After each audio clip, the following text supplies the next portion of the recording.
There are a few pillars of the Facebook ecosystem, and one is newsfeed, right? It's you show up and you could just see all the stuff that is important that's happening recently with your friends. Another pillar has been timeline, right? Each person can share whatever they want with whomever they want on Facebook, and your timeline is your place where you can curate everything that you want to show up about you, and it's just everything about you in one place. And graph search is going to be another pillar that's like that.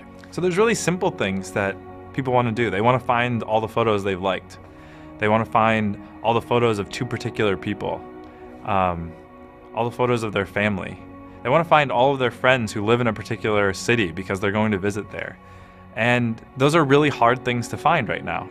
You have to go to a bunch of different pages, you have to piece all this stuff together, and now it's easy. You can say what you want and you get the results. In web search, it's very often the case that, if you do a search for, Apple and I do a search for Apple, we're basically going to get the same results. Maybe I'll get slightly more technical results based on, Apple Computer, and maybe you might care about the fruit a little bit more, but they're not that different from each other. Whereas on Facebook, when you do the same searches, we get completely different sets of results because of the depth of personalization that we do. The types of questions that we can solve are kind of the slightly nuanced and social questions that you wouldn't typically think to ask of a search engine, that you wouldn't typically think that the internet could solve for. There's a lot to be said for taste, like what movie should I go and see? What bands might I like based on the friends that I have?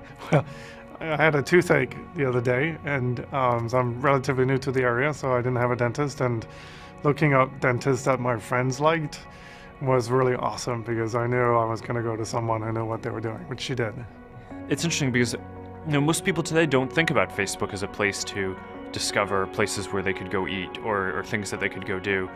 But with this product, it's so natural to be able to do that. In the past, Facebook has really been primarily about mapping out and staying in touch with and communicating with the people you already know in the real world. But now we're building a product that can also be used to finding people you maybe should know, people who have common interests, people you want to work with. You can find friends of friends who have common interests, friends of friends who are interested in ballroom dancing or in running or hiking.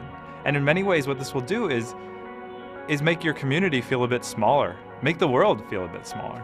Today, we're really just starting off with a few basic types of things that you can search for.